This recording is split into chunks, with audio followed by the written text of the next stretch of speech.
الله من قرأ الفاتحة. لا حول ولا قوة إلا بالله العلي العظيم. حسبنا الله ونعم الوكيل، نعم المولى ونعم النصير.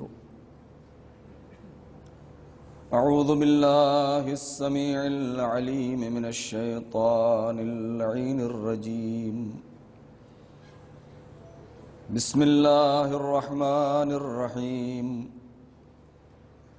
الحمد لله الذي لم يتخذ صاحبة ولا ولدا ولم يكن له شريك في الملك ولم يكن له ولي من الذل وكبره تكبيرا.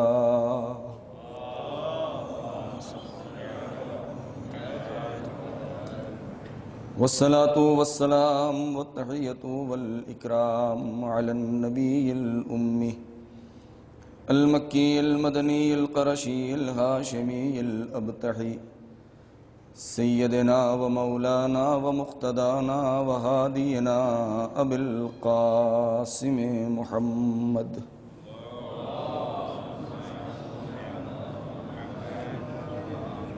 وعلى أهل بيته الطيبين الطاهرين المعصومين المظلومين الذين أذهب الله عنهم الرجس وطهرهم تطهيرا. وقد قال الله الحكيم في كتابه الكريم. بسم الله الرحمن الرحيم. وعد الله الذين آمنوا منكم وعملوا الصالحات ليستخلفنهم في الأرض كما استخلف الذين من قبلهم. صلوات پڑھیں پر محمد و آل محمد.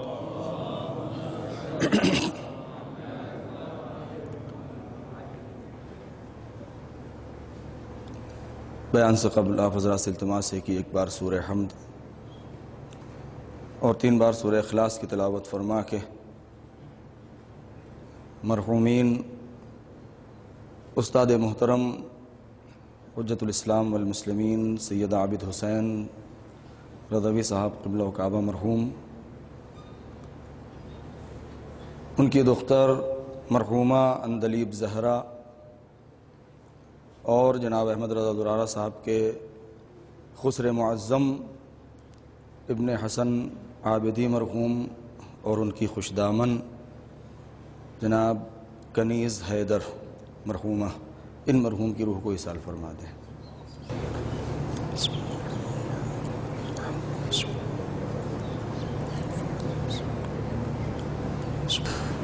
ایک صلوات پڑھیں پر محمد و آل محمد.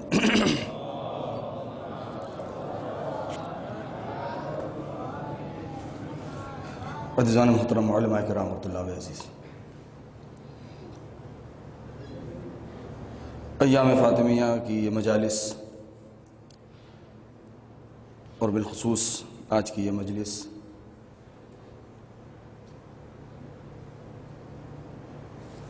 جسے میں جو عنوان دیا گیا ہے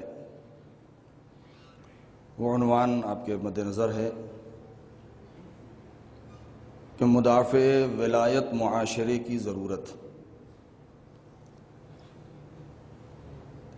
ظاہراً یہ عنوان بہت ہی وسیع ہے اور اس عنوان کے ذیل میں چند منٹ یا 1 گھنٹے یا چند گھنٹے گفتگو کرنا کافی نہیں ہے، لیکن بہرحال امتثال امر کرتے ہوئے صرف چند فقرے آپ کی خدمت میں گزارش کرنا ہے اور اختصار سے کام لینا ہے چونکہ وقت بہت زیادہ ہو چکا ہے. قرآن مجید کے سورہ نور کی 55ویں آیت کہ جس میں پروردگار عالم کا یہ ارشاد ہے کہ پروردگار عالم کا یہ خدا کا یہ وعدہ ہے، خدا نے یہ وعدہ کیا ہے تم میں سے ان لوگوں سے کہ جو ایمان لے آئے اور اعمال صالحات انجام دیے کہ انہیں اس زمین پر وہ اپنا جانشین اور خلیفہ بنائے، اسی طریقے سے جیسے گزشتہ اور ماضی میں جو ملتیں اور اقوام گزر چکی ہیں ان کے درمیان جس طریقے سے اس نے اپنا نمائندہ بھیجا ہے۔ یہ آیت اشارہ کر رہی ہے زمانہ ظہور حضرت مہدی سلام اللہ علیہ عجل اللہ تعالی فرجہ الشریف، یا وہ زمانہ کہ جو متصل بظہور ہو۔ اگر ہم یہ فرض کر لیں، اور صرف فرض نہیں ہمیں یہ مان لینا چاہیے، کیونکہ انتظار کے حقیقی معنی، اور اگر ہم حقیقت میں واقعاً منتظر ہیں تو ہمیں اس بات پر اعتقاد رکھنا چاہیے اور یہ مان لینا چاہیے کہ بلکہ ہر انسان کو ہر زمانے میں کہ یہ ہمارا زمانہ یہی زمانہ ہے جو متصل بے زمانے ظہور ہے۔ اس لیے کہ جب ہمارے ذہن میں، ہمارے دل میں یہ چیز پیدا ہو جائے گی اور ہمیں اس کے اوپر یقین حاصل ہو جائے گا اور ہم اس کو مان لیں گے کہ یہ ہمارا زمانہ یہی زمانہ وہ ہے کہ جو زمانے ظہور سے متصل ہے، تو پھر ہمارے اندر آمادگی کا جذبہ، ان کی سربازی کا جذبہ، اپنی اور اپنے نفس کی اور اپنے معاشرے کے اصلاح کا جذبہ پیدا ہوگا۔ کیونکہ اگر ہم نے اس چیز کو نہ مانا یا یقین پیدا نہ کیا تو پھر ایک دوسرا خیال ذہن میں آئے گا، اور وہ یہ کہ جب ہمارا زمانہ متصل نہیں، اس کا مطلب یہ ہے کہ ابھی ظہور میں وقت باقی ہے۔ اور چونکہ جو عنوان ہے وہ بھی اسی بات کی طرف اشارہ کر رہا ہے اور ہمیں گفتگو بھی اسی پر کرنا ہے، بہت ہی مختصر،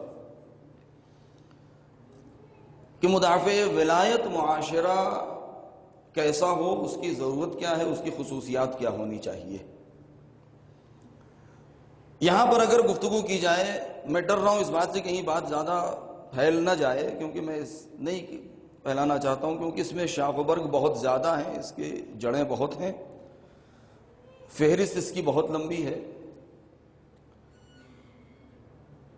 کہ ایک ایسا معاشرہ وجود میں آنا چاہیے کہ جو پورا سماج اور پورا معاشرہ مدافع ولایت بن جائے۔ کیونکہ یہاں پر گفتگو دو زاویے سے کی جا سکتی ہے۔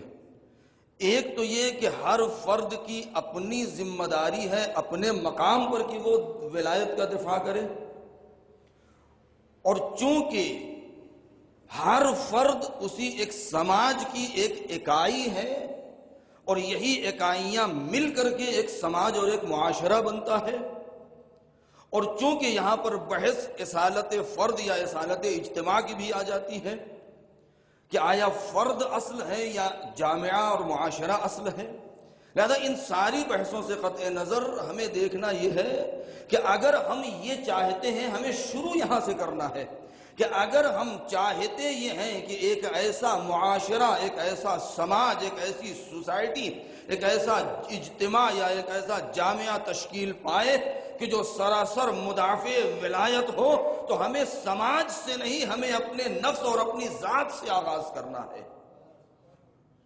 ہمیں اپنے نفس سے آغاز کرنا ہے۔ کیونکہ جب ہم خود جو اسی سماج کی ایک اکائی ہیں، جب ہم خود مدافع ولایت ہوں گے، اور اس کے بعد ہماری یہی خود نفس کے اندر سے جب یہ نشر ہوگا اور یہ سرایت کرے گا دوسری فرد تک، تو پھر اسی طریقے سے یہ سارے افراد مل جائیں گے، پھر ایک ایسا معاشرہ وجود میں آئے گا کہ جو معاشرہ مدافع ولایت ہوگا۔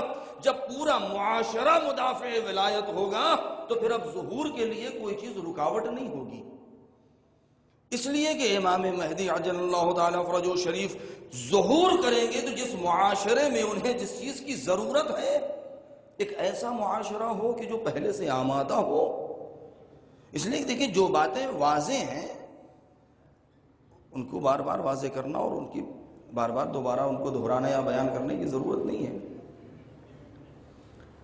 کہ ایک ایسا معاشرہ کہ جو مدافع ولایت ہے، اس کی ضرورت کیا ہے۔ لہذا سب سے پہلی چیز تو یہ ہے کہ فرد سے شروع ہونا ہے۔ دوسری چیز یہ ہے کہ ایک ایسا اجتماع تشکیل پائے کہ جس کے اندر وہ تمام ظرفیت ایسی پائی جائے کہ وہ تمام خصوصیات اس کے اندر اگر ہیں تو ٹھیک ہے، نہیں ہے تو ایجاد کی جائے، تاکہ یہ پورا معاشرہ یہ کہا جا سکے کہ یہ مدافع ولایت ہے۔ اب اس کے اندر جو میں نے شروع میں عرض کیا کہ بحث بہت طولانی اور بہت مفصل ہو سکتی ہے، کیونکہ اس کے زوایا بہت زیادہ ہیں۔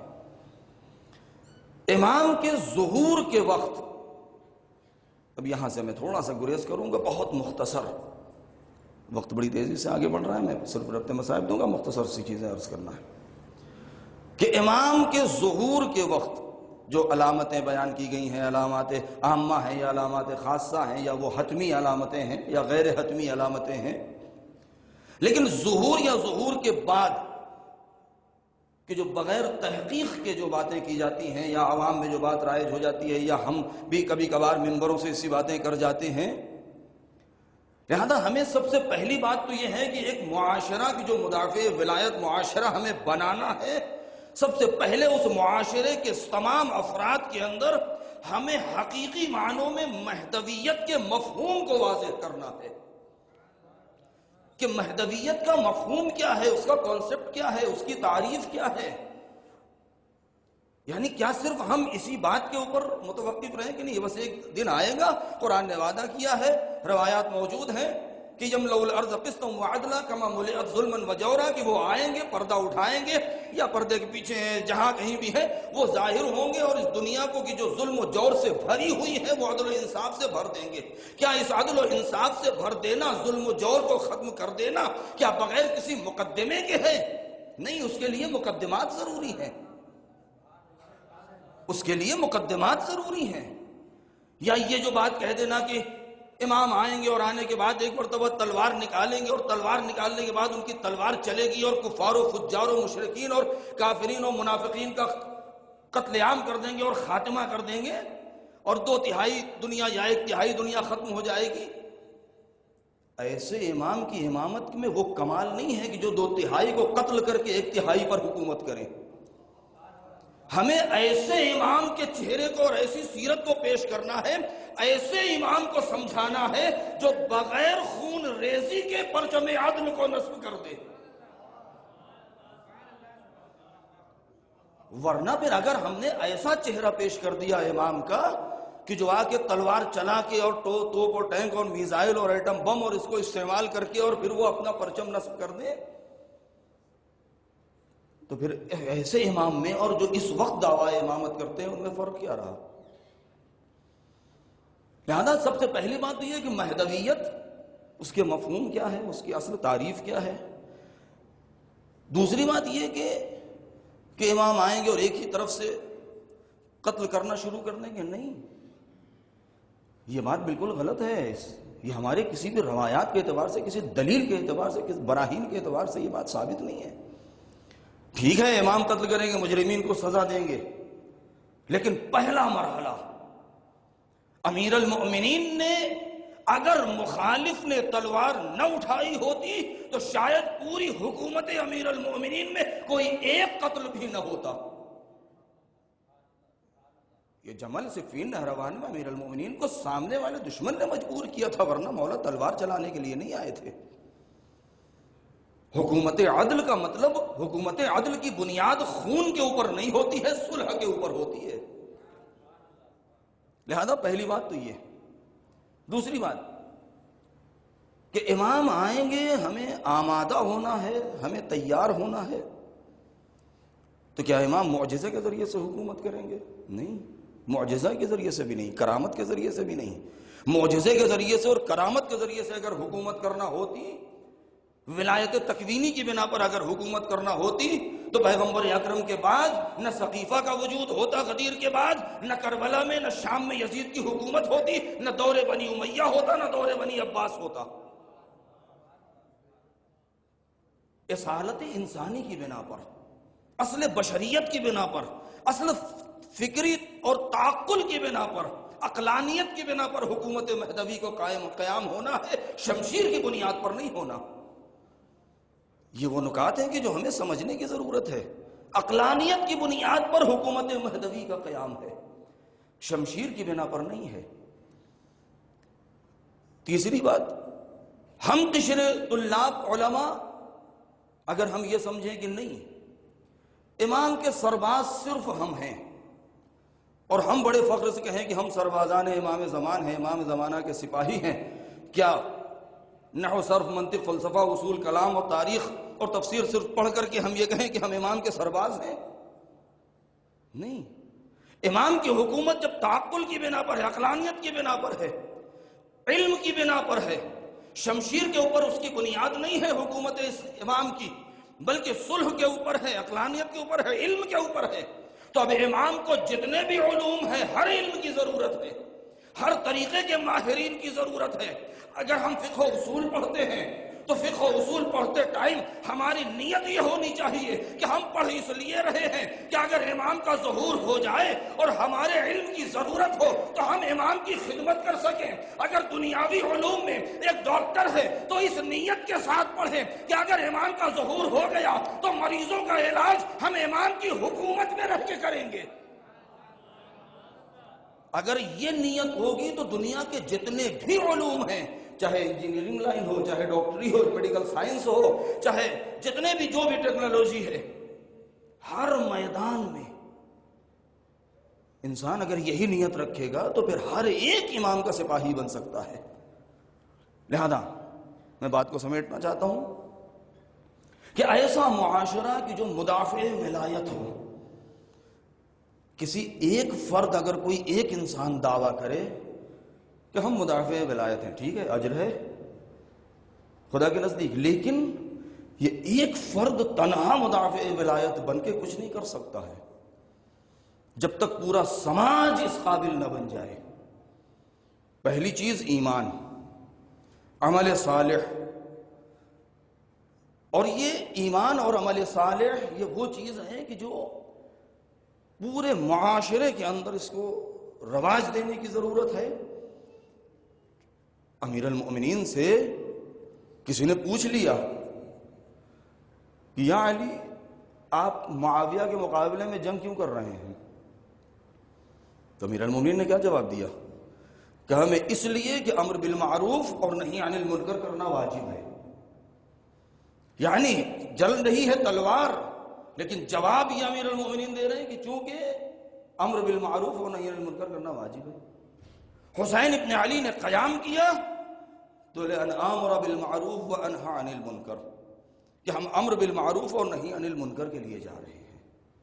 لہذا پہلی چیز ایمان، عمل صالح، کہ صرف ایک فرد سے نہیں بلکہ کوشش یہ ہو کہ اولاد کی تربیت ہو تو اس انداز سے کہ ہم اپنے بچوں کو لوریوں میں بھی اگر مائیں سنائیں تو یہی سنائیں کہ بچہ بڑا ہو تو مومن بنے، اس کے دل میں ولایت ہو، عامل عمل بنے۔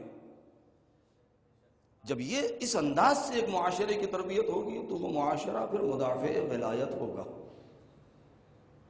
کیونکہ دیکھیں یہ میں نے عرض کیا کہ موضوع بہت وسیع ہے، بہت سارے اس کے سینکڑوں گوشے ہیں کہ جس کے اوپر گفتگو کی جا سکتی ہے۔ محبت، دیکھیے محبت اور ولایت یہ دو چیزیں ہیں کہ جو ہم زمان استعمال کی جاتی ہیں، ہم منبروں سے بولتے ہیں اور اس کے اوپر مختلف دلیلیں دیتے ہیں، نکات بیان کرتے ہیں، جبکہ یہ محبت اور ولایت یہ دو الگ الگ چیزیں ہیں۔ ہم سے دونوں چیزیں مانگی گئی ہیں اہل بیت کے سلسلے میں، کیونکہ یہ محبت اور ولایت یہ دونوں قابل جم بھی ہیں، قابل رفع بھی ہیں۔ ایسا نہیں ہے کہ جہاں محبت ہو وہاں ولایت ہو، جہاں ولایت ہو وہاں محبت ہو۔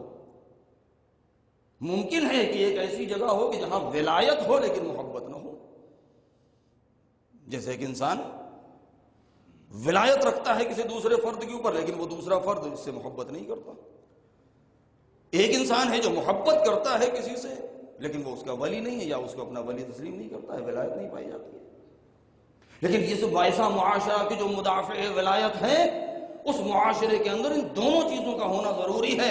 پہلی بات تو یہ کہ محبت ہونی چاہیے، اس لیے محبت اس لیے ہو کہ جب تک محبت نہیں ہوتی تب تک جاذبیت نہیں ہوتی، جب تک جاذبیت نہیں ہوتی کشش نہیں ہوتی، تب تک انسان کے اندر وہ جذبہ نہیں بیدار ہوتا ہے، جب تک جذبہ بیدار نہیں ہوتا تب تک انسان اس حقیقت تک پہنچنے کی کوشش نہیں کرتا۔ لہذا اگر حقیقت تک جانا ہے تو محبت ہو، اور اس کے بعد پھر ولایت پذیری کا جذبہ ہو، معاشرہ ولایت محوری رکھتا ہو، یعنی ہم اپنے معاشرے کے اندر ولایت کو سمجھائیں کہ ولایت کیا ہے، انصاف سے بتائیں۔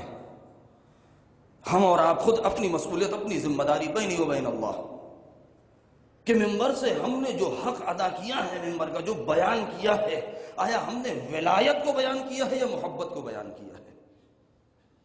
زیادہ تر جو ہم بیان کرتے ہیں وہ محبت کو بیان کرتے ہیں، ولایت کو بیان نہیں کرتے ہیں۔ محبت بہت آسان چیز ہے، ولایت بہت سخت مرحلہ ہے، اس لیے کہ محبت کی بنا پر اطاعت فرض نہیں ہوتی، مگر ولایت وہ ہے جو اپنے ساتھ اطاعت کو لے کر کے آتی ہے۔ محبت کے ساتھ ضروری نہیں ہے کہ اطاعت ہو، لیکن ولایت کے ساتھ اطاعت ہونا ضروری ہے، ورنہ اگر اطاعت نہیں ہے تو اسے محبت تو کہہ سکتے ہیں، ولایت نہیں کہہ سکتے ہیں، ولایت نہیں کہہ سکتے۔ لہذا ایک ایسا معاشرہ، بس میں اپنی بات مکمل کر دوں مناسبت کا مد نظر رکھتے ہوئے، صدیقہ طاہرہ سلام اللہ علیہا کہ جو شہیدہ راہ ولایت ہیں، دفاع ولایت میں انہوں نے اپنا سب کچھ قربان کر دیا۔ جناب صدیقہ طاہرہ نے دربار میں قدم رکھ کے طاغوت کے سامنے جا کے اپنا حق مانگا، لوگوں سے علی کی ولایت تسلیم کرنے کے لیے کہا، یاد دلایا۔ ورنہ اگر صدیقہ طاہرہ اس فدق کی جس کو سہارا بنا کے ولایت کے دفاع کے لیے صدیقہ طاہرہ اٹھی تھی، اگر وہ اپنے اس حق سے چشم پوشی کر لیتی تو نہ پہلو شکستہ ہوتا، نہ بازوں پر نیل ہوتے، نہ شہادت ہوتی، نہ محسن کی شہادت ہوتی، نہ گھر جلتا۔ یہ اتنا بڑا جو گھر جلا دیا گیا، بازو نیلے ہو گئے، پسلیاں ٹوٹ گئیں، وفات رسول کے بعد اتنی جلدی دنیا سے گزر گئیں، کیا صرف ایک فدق کے لیے تھا؟ نہیں۔ میں نے ابھی پچھلے ایک مجلس میں نے شام کی مجلس جو تو اس میں ایک جملہ کہا تھا کہ دیکھیں، تاریخ ہم پڑھیں یا روایات اگر ہم پڑھیں تو اس بات کی دقت کریں کہ تاریخ کے اندر اور روایات میں بہت سے ایسے مغالطے پائے جاتے ہیں کہ جو آج تک ہم سمجھ نہیں سکے ہیں۔ کہیں پر الفاظ بدل کے، کہیں پر جملے بدل کے، کہیں پر اصطلاحات میں تبدیلی کر کے اس انداز سے مغالطہ کیا گیا ہے کہ انسان دھوکے میں ہے۔ لیکن ہم کو یہ سمجھنا ہے کہ صدیقہ طاہرہ نے جو دفاع کیا ہے ولایت کا، لہذا سب سے پہلی بات ایمان ہونا چاہیے۔ اگر معاشرے کو مدافع ولایت بننا ہے تو جو ضرورت ہے سب سے پہلے ایمان، عمل صالح کی، اس کے اعمال بنیاد عقلانیت ہونی چاہیے، جذبات نہیں ہونے چاہیے، تعقل اور تفکر ہونا چاہیے، جذبات کے رو میں بہہ نہیں جانا چاہیے۔ اس لیے بہت توجہ چاہتا ہوں میں، اس لیے کہ عقل مند انسان نہیں، کامیاب انسان وہ ہے جس کی عقل اس کے جذبات پر غالب ہو۔ احمق ہے وہ انسان کہ جس کے جذبات اس کی عقل پر غالب آ جائے۔ ہم اہل بیت کے فضائل بیان کریں مگر اس بات کا خیال رکھیں ہمارے جذبات ہماری عقل پر غالب نہ ہونے پائیں، کیونکہ اگر ہمارے جذبات ہماری عقل پر غالب ہو گئے تو بجائے دفاع کرنے کے ممکن ہے کہ ہم ظلم کر بیٹھیں، بجائے دفاع کرنے کے ہم ظلم کر بیٹھیں۔ یہ ممکن ہے اور ممکن ہی نہیں ہوتا ہے۔ منبروں سے کیسی باتیں بیان کی جاتی ہیں آپ بہتر جانتے ہیں مجھ سے۔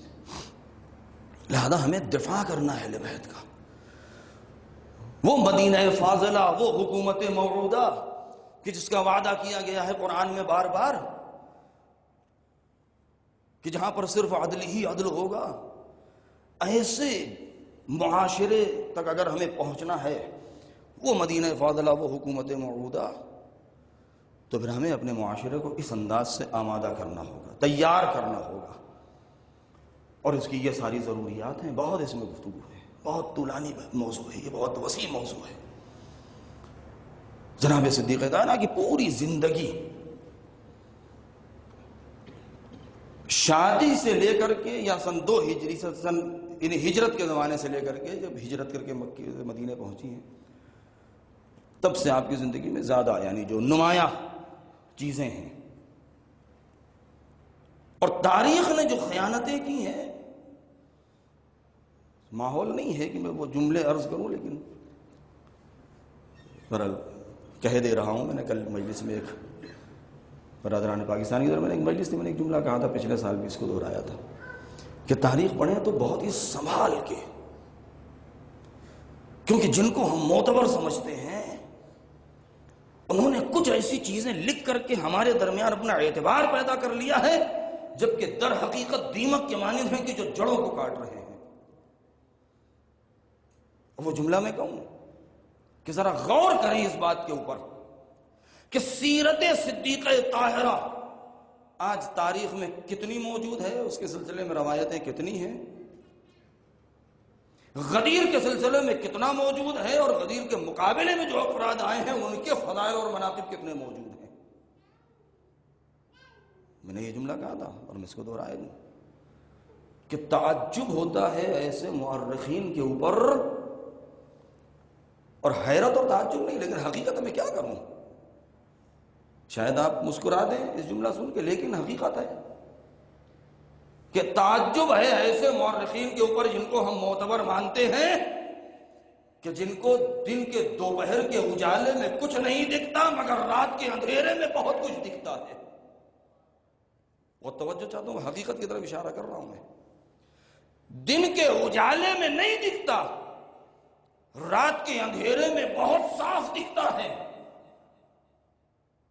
فراز منبر پر نہیں دکھتا, گہرائی میں بہت دکھتا ہے.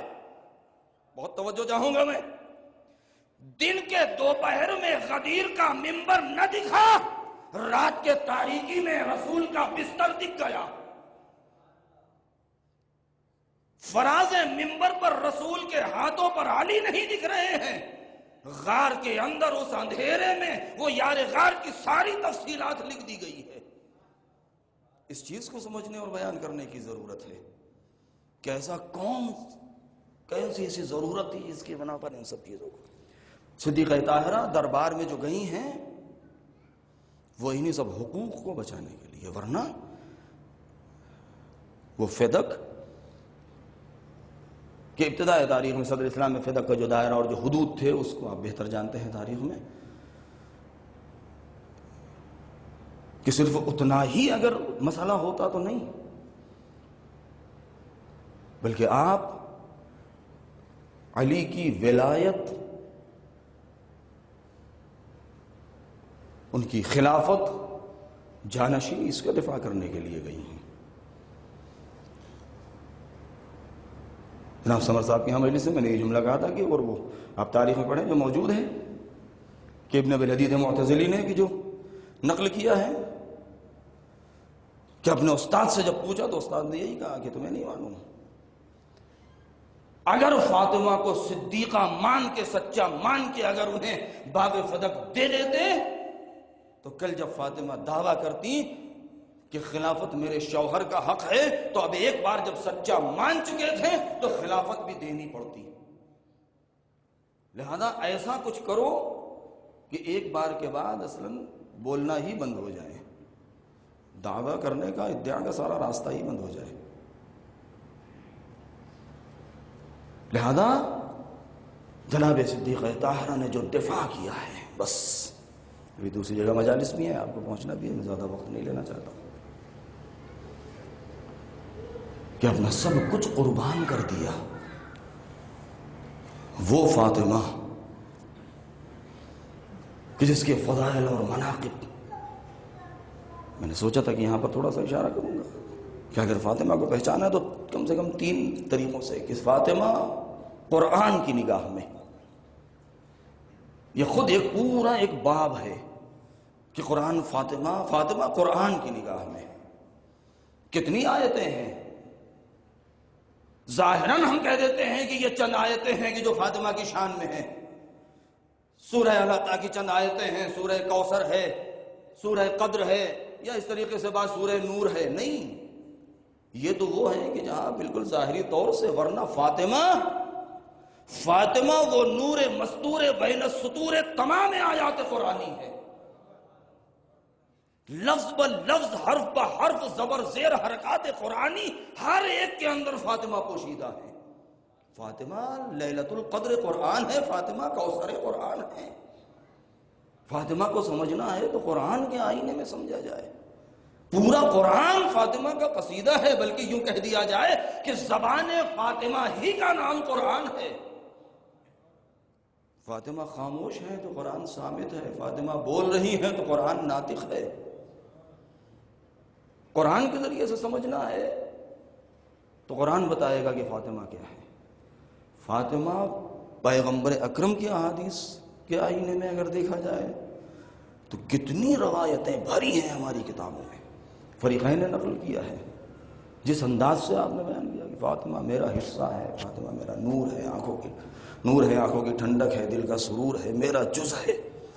شام کی مجلس میں نے کیا کہا تھا کہ فاطمہ کو اپنے جسم کا حصہ نہیں، جسم کا حصہ تو بتایا ہی ہے کہ اہل بیت کے ضمن میں کہ لحمہم لحمی و دمہم دمی انہم منی و انا منہم، یہ سب الفاظ جو ہیں جسم کا حصہ ہے، لیکن نہیں، وہ رسالت کا حصہ، وہ عہدہ اور وہ منصبی پہلو، اس کا حصہ بھی پیغمبر اکرم ہے. یعنی پیغمبر اکرم کے رسالت کا حصہ ہے جناب سیدہ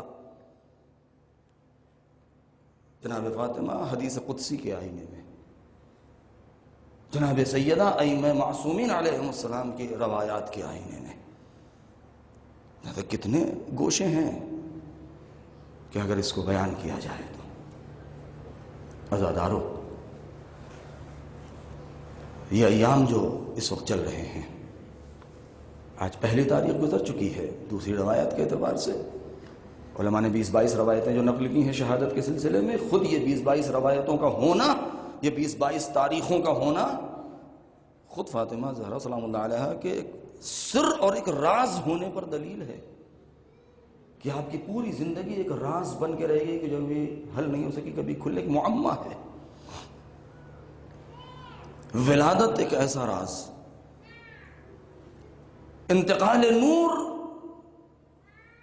وہ ہزار پردوں کے پیچھے وہ لیلۃ الاسرا، شب اسرا، وہ معراج کی منزلیں ہیں کہ جہاں حبیب و محبوب کے درمیان کے سارے فاصلے ختم ہو چکے ہیں، جہاں کوئی نہیں ہے، یہاں تک کہ ملائکہ بھی شاہد نہیں ہے، یہاں تک کہ جبریل جیسا فرشتہ سید الملک کہ جس کی حد انتہا سدرۃ المنتہا ہے، بس وہ ایک ایسا راز کہ جہاں پر انتقال نور فاطمہ ہے. ولادت ایک راز ہے کہ جہاں کوئی بھی مدد کے لیے نہیں آیا، وہاں وہ خواتین، بہشتی خواتین آ رہی ہیں، آسمانی خواتین آ رہی ہیں. شادی ایک راز ہے کہ پیغمبر اکرم بھی اس کو ایک راز ہر خواستگار کو جواب دے رہے ہیں کہ خدا جس کے ساتھ چاہے گا. اور آخر میں وہ راز کھلا کہ مولا علی ہے. لولا علی لما کفل فاطمہ، کہ اگر علی نہ ہوتے تو فاطمہ کا کوئی ہمسر اور کوئی کف نہ ہوتا. شہادت ہے تو وہ بھی راز، قبر ہے تو وہ بھی ایک راز. قبر کہاں ہے بی بی کی ہمیں نہیں معلوم.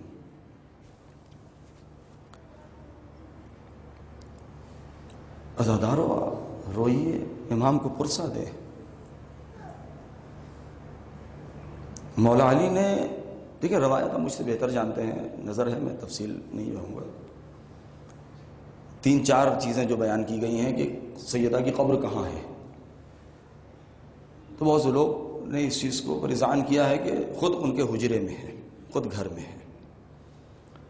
بعض لوگوں نے کہا نہیں، مسجد میں ہے، یعنی کہاں، منبر رسول اور قبر رسول کے درمیان میں ہے. بعض لوگوں نے کہا جنت البقیع میں ہے، بعض نے کچھ اور. لیکن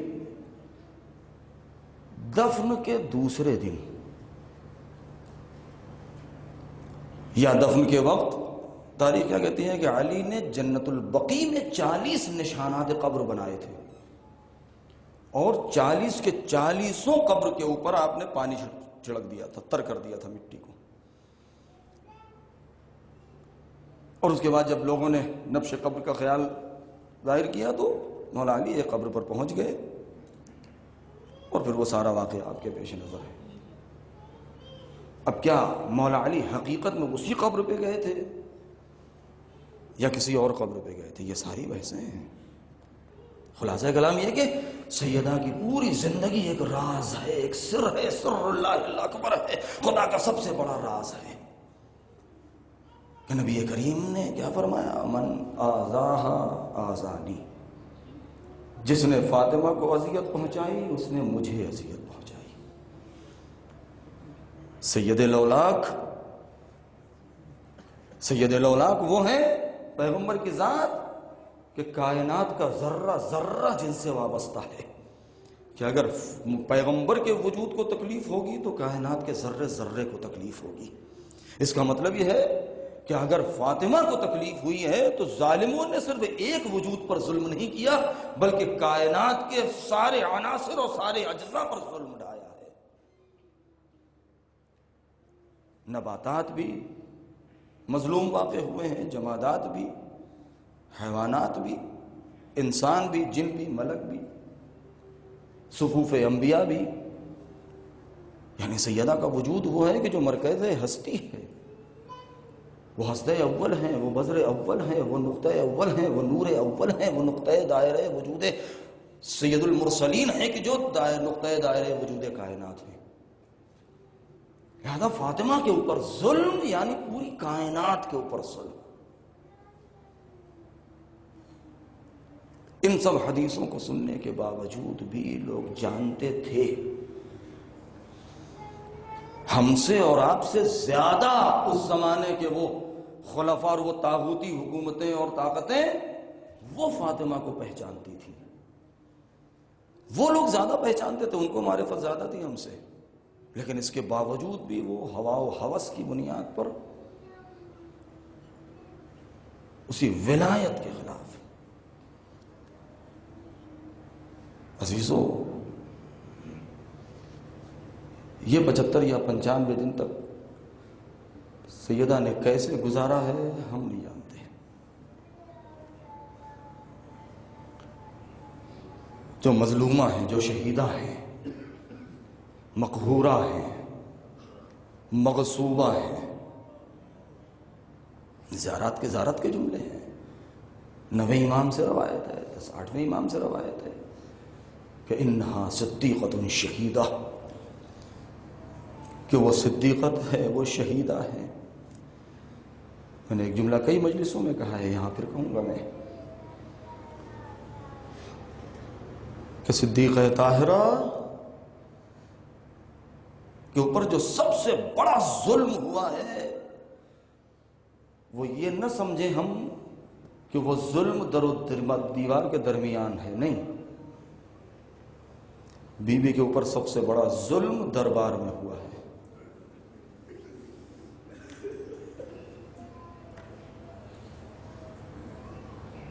کربلا سے کوفے تک اور کوفے سے شام تک بھوک بھی ہے، پیاس بھی ہے،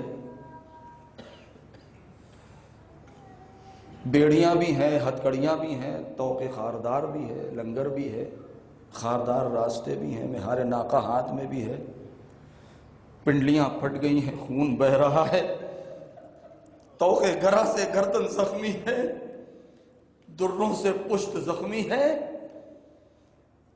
پیدل سفر ہے، کتنا طولانی سفر ہے کہ روایتیں کہتی ہیں کہ سید سجاد چل رہے ہیں تو چلتے چلتے جب دشمنوں کو یہ محسوس ہوتا تھا کہ کہیں ان کا دم نہ نکل جائے تو ان کو فوراً اونٹ کے اوپر بٹھا دیا کرتے تھے، اور جب دیکھتے تھے کہ افاقہ ہوا ہے تو دوبارہ چلاتے تھے۔ لیکن اس کے باوجود بھی یہ سارا سفر آپ نے طے کیا، مگر جب کسی نے مصائب کے بارے میں پوچھا تو آپ نے شام کا نام لیا ہے، راستے کا نام نہیں لیا۔ آپ نے شام کا نام لیا ہے، راستے کا نام نہیں لیا ہے۔ اپنے پنڈلیوں کا زخم بیان نہیں کیا ہے، اپنے پشت پر لگے ہوئے درے اور اس سے زخم کا ذکر نہیں کیا ہے، آپ نے اپنے اس تو کے گراں کا ذکر نہیں کیا ہے، نہ آپ نے اپنی پیاس کا ذکر کیا ہے، بلکہ کیا کہا؟ الشام الشام الشام۔ شام میں بھی آپ نے بازار کا تذکرہ کم کیا ہے۔ سب سے زیادہ روئے ہیں کس بات کے اوپر کہ ہائے بے ردا ناموس پیغمبر، ارے دربار میں جا رہی ہے، اے عزادارو، ارے سیدہ کی پسلیاں ٹوٹ گئی ہیں، لیکن سیدہ کے اوپر یہ سب سے بڑی مصیبت نہ تھی۔ سب سے بڑی مصیبت ارے سیدہ کا دربار میں جانا نہیں، ارے دربار میں اس جھوٹے کے سامنے صدیقہ کو جھٹلا دینا ہے۔ یہی وجہ ہے کہ اس کے بعد سیدہ بہت جلدی ضعیفہ ہو گئی ہے۔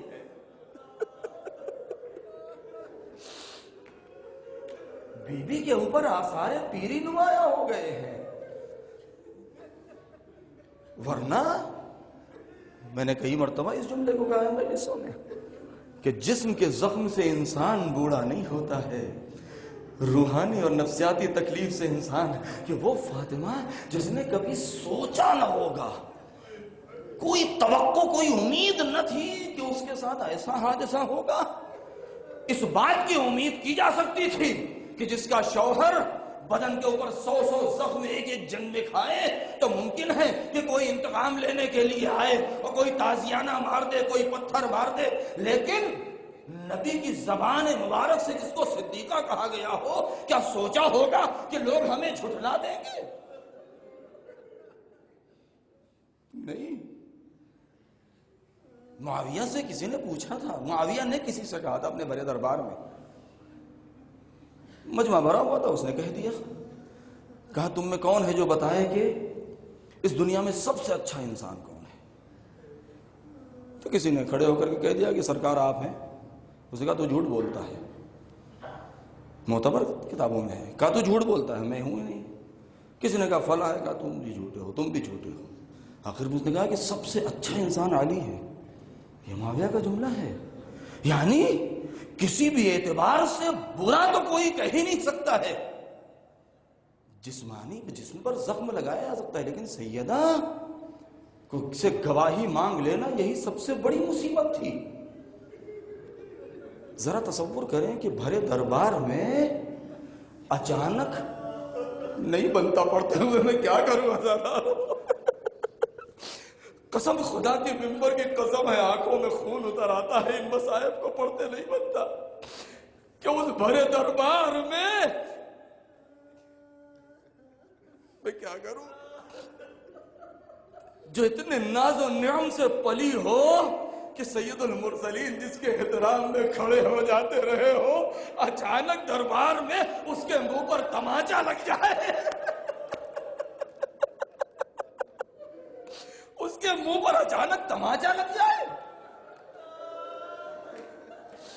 اے عزادارو، بی بی نے برداشت کر لیا، لیکن کمال ہے ہائے بچوں نے کیسے برداشت کیا کہ ماں کے ساتھ گستاخی ہو، حسن و حسین اپنے بچپنے میں ماں کا چہرہ دیکھ کے رہ جائے۔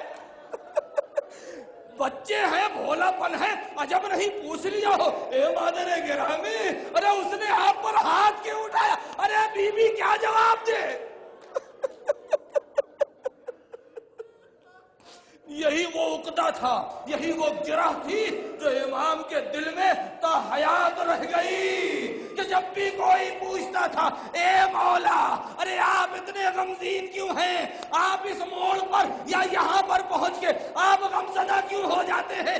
آپ کے چہرے کا رنگ بدل کیوں جاتا ہے؟ تو امام سینے پر ہاتھ مارتے تھے، ہائے میری اماں، ہائے میری ماں، ارے میری ماں کا گوشوارہ ٹوٹ گیا۔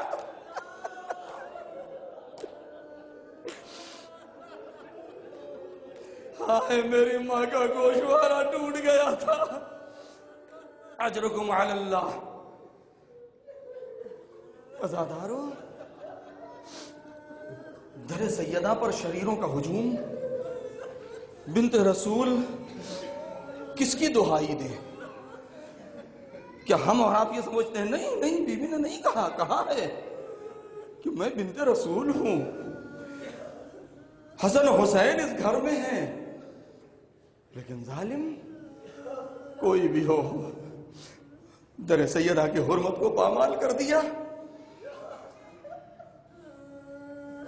اے عزادارو، یقین جانیے کہ جہاں بی بی نے سب کو یاد کیا ہے، اپنے لال مہدی کو یاد کیا ہے، یقین جانیے کہ اپنے چاہنے والوں کو ضرور یاد کیا ہوگا۔ بی بی کی وہ آواز کہ جو فضائے مدینہ میں گونجی تھی،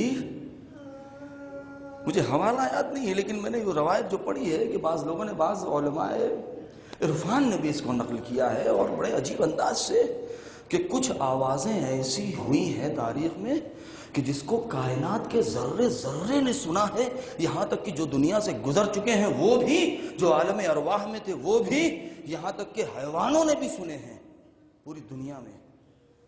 وہ کون سی آوازیں ہیں؟ اور ایک آواز ابھی آئے گی۔ وہ آواز کون سی ہے؟ ایک آواز کہ جب علی کے سر پر ضربت لگی تھی اور جبرائیل نے زمین و آسمان کے درمیان آواز لگائی تھی تو اس آواز کو سب نے سنا ہے۔ اور یہ دوسری آواز جب سیدہ در و دیوار کے بیچ میں تھی اور آواز دیا ہے، یا فضت خزینی قد قتل ما فی حشائی، اے فضہ جلدی دوڑو میرا محسن مارا گیا۔ ارے فضہ دوڑ کے آئی تو کیا دیکھا؟ یادگار رسالت زمین پر ہے، چلتا ہوا دروازہ اوپر ہے۔ آئے میں نہیں جانتا کہ علی سے فاطمہ نے اپنے جسم کا زخم کیسے چھپایا۔ چکی بھی چلانی ہے، بچوں کی پرورش بھی کرنی ہے، لیکن 95 دن کے بعد علی سے برداشت نہ ہوا جب تک غسل پر لٹایا ہے، اور ایک مرتبہ ٹوٹی ہوئی پسلیوں پر نظر پڑی۔ اے بنت رسول، تم نے علی سے کیا چھپایا؟ بازو ورم زدہ ہے، رخسار نیلے ہیں، ہائے علی کیا کرے؟ ایک ہی فقرہ کہا، اے رسول خدا، آپ پر سلام ہو، یہ آپ کی امانت جب مجھے ملی تھی تو صحیح و سالم تھی، آج دے رہا ہوں، پسلیاں ٹوٹی ہیں، رخسار نیلے۔ وَسَيَعْلَمُ الَّذِينَ ظَلَمُوا أَيَّ مُنْقَلَبٍ يَنْقَلِبُونَ أَلَا لَعْنَةُ اللَّهِ عَلَى الْقَوْمِ الظَّالِمِينَ اللہم لعن قاتل فاطمة الزہرا۔ پروردگار ہمارے اس عمل کو قبول فرما، پالنے والے ہمارے والدین اور مومنین کے گناہوں کو بخش دے، مرحومین کی مغفرت فرما۔ پروردگار جو بیمار ہیں ان کو شفائے کاملہ و عاجلہ مرحمت فرما، دشمنان اسلام کو نیست و نابود فرما، پرچم اسلام کو سربلند فرما، رہبر معظم کی تائید فرما۔ پروردگار طاغوتی حکومت کو نیست و نابود فرما، ہمارے امام کے ظہور میں تعجیل فرما، ہمیں ان کے جانثاروں میں شمار فرما۔ ربنا تقبل منا انک انت السمیع۔ ماتم حسین یا حسین یا حسین۔